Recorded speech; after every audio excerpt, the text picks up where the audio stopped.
नमस्ते दोस्तों।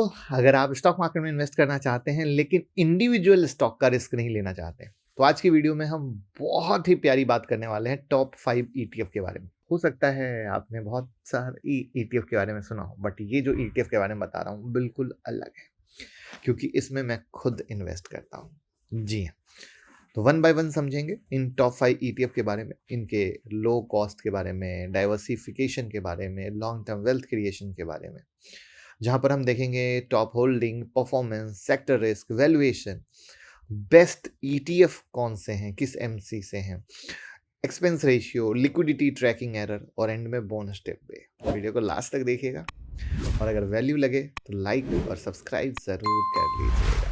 Good news ये है कि 7 मार्च को 9 बजे धमाकेदार ट्रेडिंग सेशन होने जा रहा है, जहां इंट्राडे और स्विंग ट्रेडिंग सिखाया जाएगा। लिंक डिस्क्रिप्शन और कमेंट में पिन है, जिस पे आप रजिस्ट्रेशन करेंगे तो आपको कम्युनिटी का लिंक मिलेगा और आपको कम्युनिटी ज्वाइन करना भूलना नहीं है, जहां पर आपको क्लास के लिंक और भी बहुत कुछ आएगा जो आपको ट्रेडिंग जर्नी में बहुत हेल्प कर सकता है। सीट लिमिटेड होती है क्योंकि जूम पेड है, आपको पता है, तो मेरे पास बहुत बड़ा ग्रुप नहीं है, तो प्लीज़ ज्वाइन करें और लोगों को भी ज्वाइन कराएं। Thank you. चलिए शुरू करते हैं। तो सबसे पहले ईटीएफ का मतलब होता है एक्सचेंज ट्रेडेड फंड। ये एक बास्केट होता है स्टॉक का, जो किसी इंडेक्स को ट्रैक करता है और स्टॉक एक्सचेंज पर शेयर की तरह ट्रेड होता है। फायदे क्या हैं? लो कॉस्ट है, डाइवर्सिफिकेशन है, इजी बाय सेल है। 2026 तक इंडिया में ईटीएफ का टोटल, अगर एयूएम की बात करें, एयूएम मतलब asset under management, 9 lakh crore से ऊपर पहुंच चुका है। अब वन बाय वन शुरू करते हैं। तो जैसा कि बोला था, 5वें की बात कर रहा हूँ। 5वां मेरा फेवरेट है। क्यों फेवरेट है? क्योंकि इस 5वें के बारे में मैंने वीडियो बनाई थी बहुत डिटेल में। क्योंकि इंडिया में ये वो सेक्टर है जो ऐसे फटेगा कि आप सोच नहीं सकते, और उसकी झलक भी मैं लास्ट में बताऊंगा। तो सबसे पहले कॉमन है निफ्टी 50 ईटीएफ। ये इंडिया के टॉप 50 लार्ज कंपनी को ट्रैक करता है। अगर आपको ब्रॉड मार्केट का एक्सपोजर चाहिए तो बेस्ट ऑप्शन है। टॉप होल्डिंग जाओगे तो एचडीएफसी बैंक में 11 से 13%, रिलायंस 9 से 11%, आईसीआईसी बैंक 8 से 9%, इन्फोसिस 6 से 7%, आईटीसी 4%। ये सब ब्लू चिप कंपनी है, मतलब स्टेबिलिटी। टेंशन खत्म यार, ठीक है। 5 साल का रिटर्न देखोगे 15 से 16% का सीएजीआर है, 1 साल 14% का है। लॉन्ग टर्म वेल्थ क्रिएटर कहा जाता है। सेक्टर रिस्क है कि फाइनेंशियल सेक्टर का वेट 30 से 35% का है। इंटरेस्ट रेट बढ़ने या बैड लोन बढ़ने पर बैंक इम्पैक्ट हो सकते हैं। IT sector US slow down से इम्पैक्ट होता है, जैसा कि अभी चल ही रहा है। क्या अच्छा है? किसी को कहना गलत होगा, इंडिया की ग्रोथ के साथ ग्रोथ करता है।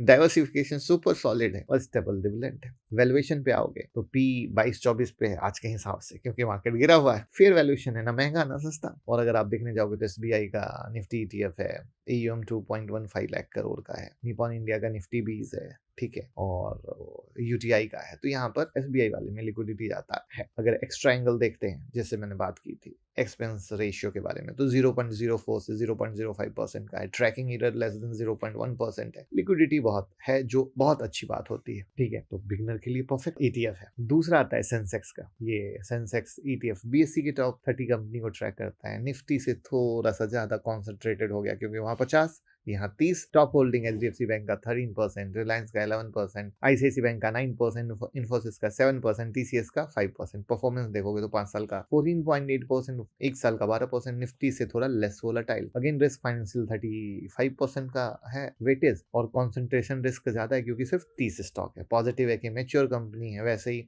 स्ट्रॉन्ग डिविडेंड है और इंडिया की कोर इकोनॉमी को रिफ्लेक्ट करता है। वैल्यूएशन 23 का, जिसमें यूटीआई सेंसेक्स ईटीएफ जो है, एयूएम जो है 55,000 करोड़ का है। एक्सपेंस रेशियो 0.05% है। लिक्विडिटी अच्छी है, लेकिन निफ्टी में ज्यादा अच्छी है। अब हम आते हैं तीसरे पे, जिसको कहते हैं कि डाइवर्सिफिकेशन बहुत जरूरी है, और यहाँ से अब इंटरेस्ट पार्ट शुरू होता है मेरी नजर का। क्योंकि पहला क्या है? पहला एक जस्ट लाइक अ बेस है, बिगनर के लिए इंपॉर्टेंट है पहला वाला। लेकिन जो थोड़े से खिलाड़ी हैं उनको लगा अरे बाबा निफ्टी, अरे कुछ तो अच्छा बताते हैं यार, ये तो मुझे भी पता है। तो अब यहाँ से शुरू होता है नेस्डेक 100 ईटीएफ। ये यूएस की टॉप 100 टेक कंपनी को ट्रैक करता है। अब जो कि इंडिया में क्या है, कोई एआई कंपनी नहीं है। तो यहाँ पर नेस्डेक में सीधा आपको बैठा बैठा खाने का मिलता है। ग्लोबल डाइवर्सिफिकेशन, एप्पल 9% है, माइक्रोसॉफ्ट 8%, एनवीडिया 7% है, अमेजॉन 5% है, मेटा 4% है। 5 साल का परफॉर्मेंस 23.5% के लमसम का है। 1 साल का परफॉर्मेंस 34% का। हाई ग्रोथ की कैटेगरी है। रिस्क है कि टेक का वेटेज 50% है। तो अब एआई पे विश्वास हो तो ऑलरेडी जिसने विश्वास किया उसने पैसा कमाया, जिसने विश्वास नहीं किया फंस गए।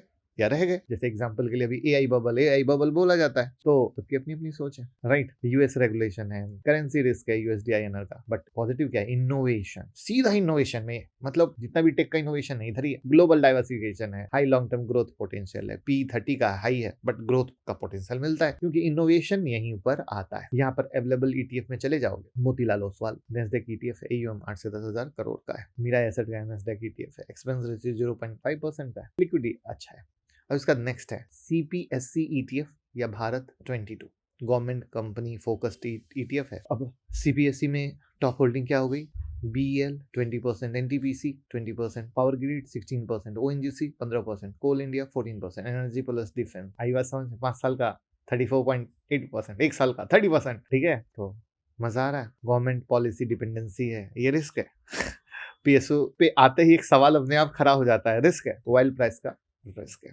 पॉजिटिव क्या, हाई डिविडेंड है, अंडर वैल्यू स्टॉक मिल जाते हैं, इंफ्रा ग्रोथ की थीम मिलती है, वैल्यूएशन 0 to 15 है, वैल्यू जोन में खड़ा हुआ है, राइट। और जैसा कि मैंने बताया, इसमें जाते हो तो CPSC ETF में निपॉन इंडिया और भारत 22 में ICICI का, एक्सपेंस 0.7% का, लिक्विडिटी मीडियम टू हाई है। तो जिनको चाहिए होता है कुछ अलग, राइट, या जो PSU प्रेमी होते हैं उनके लिए, तो पहले मुझे ये बताओ कि किसी को इसके बारे में पता था या नहीं, मतलब इन्वेस्टमेंट किया हुआ है या नहीं। अब हम आते हैं 5वें पे, जो मैंने कहा था एक ग्लोबल थीम, मेरे नजर में मतलब इंडिया के लिए भयंकर थीम है, Nifty health care, pharma plus hospital focused. और आपको शायद पता ना हो, इंडिया में जितने भी अब हॉस्पिटल्स हैं, धीरे धीरे बाहर के इन्वेस्टर उसमें अपना स्टेक बढ़ाते जा रहे हैं, क्योंकि इंडिया की सबसे बड़ी थीम यहीं से निकल के आने वाली है। मतलब इसको अगर आप बड़े बड़े इन्वेस्टर के मुंह से सुनोगे तो डिकेड, मतलब नेक्स्ट टाइम का सुपर हीरो बोला जा रहा है, ठीक है, सुपर हीरो।